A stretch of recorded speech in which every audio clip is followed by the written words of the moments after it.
Here's a full, long-form story written in plain paragraphs for a 15-minute YouTube video script, based on your title. All failed to save the dying CEO, until a single dad veteran's blood cured her, and won her heart. The world watched in shock when the news broke. Evelyn Hart, the powerful and brilliant CEO of one of the largest tech companies in the world, was dying. She wasn't just another name in the business world, she was an icon, a self-made leader who had risen from nothing to build an empire. Her innovation had changed millions of lives, yet at the height of her success, a rare, aggressive illness began draining the very life out of her. Doctors across the globe tried everything: experimental treatments, groundbreaking medicine, even the most expensive therapies money could buy. Nothing worked. The clock was ticking, and her once strong body grew weaker with each passing day.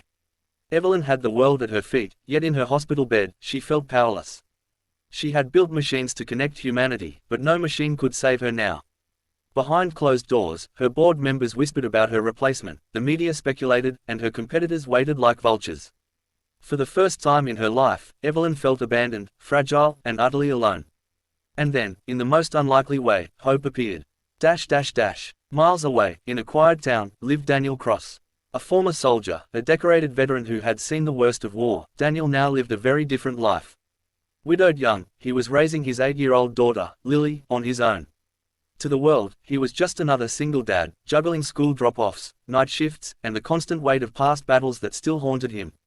He wasn't rich, he wasn't famous, but he had something no one else did, a blood type so rare it was almost mythical. When doctors searching for a solution discovered that Evelyn's only chance of survival depended on finding a donor with this exact blood type, the search spanned continents. Weeks passed with no luck. Evelyn's body was shutting down. But fate had other plans. Daniel's blood matched. He never thought his simple decision to donate would mean much. When the hospital called, he said yes without hesitation. To him, it wasn't about who Evelyn was, it was about saving a life. He didn't know he was about to change not only her destiny, but his own. The first transfusion worked like a miracle. Evelyn's fading strength returned little by little. For the first time in months, her vitals improved. Her doctors were stunned. The world's headlines exploded with the news: mysterious veteran donor saves billionaire CEO. At first, Evelyn wanted to meet the man simply to thank him. She imagined an older figure, maybe a retired recluse. What she found instead shocked her. Standing before her was a man not much older than herself, strong, rugged, with eyes that had clearly seen too much pain but still carried kindness.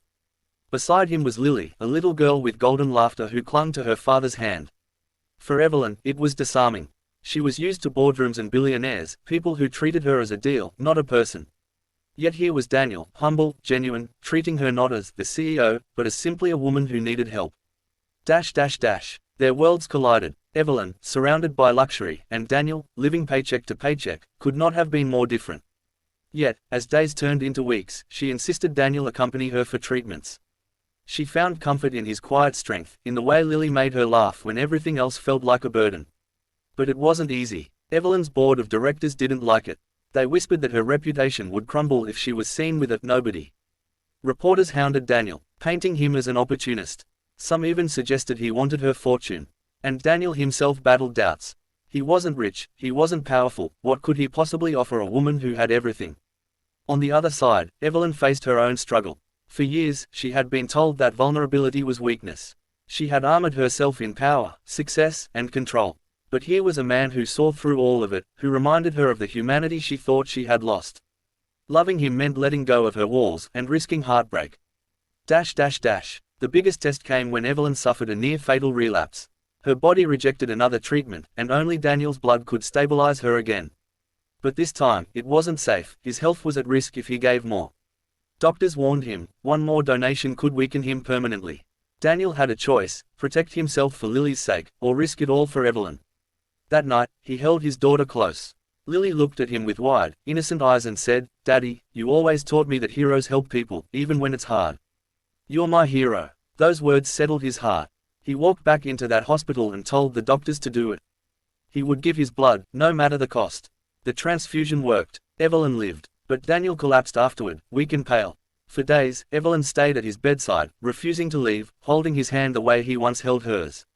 When he opened his eyes, she whispered through tears, "You didn't just save my life, you gave me a reason to live again."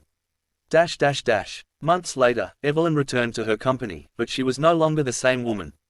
She wasn't just the CEO who conquered industries, she was the woman who learned love, sacrifice, and the meaning of family. She made changes in her empire, investing in programs for veterans, single parents, and families in need. And Daniel, he no longer stood in her shadow. He stood beside her, not as her savior, not as a charity case, but as her partner, her equal. Together, they built something greater than wealth or power. They built a life filled with love, hope, and second chances. The world would remember Evelyn Hart as a visionary CEO. But she would always remember herself as the woman who was dying, until a single dad veteran's blood not only cured her body, but healed her heart. By the end, the story leaves one undeniable truth. Sometimes the greatest cures don't come from medicine or money. They come from sacrifice, love, and the courage to open one's heart.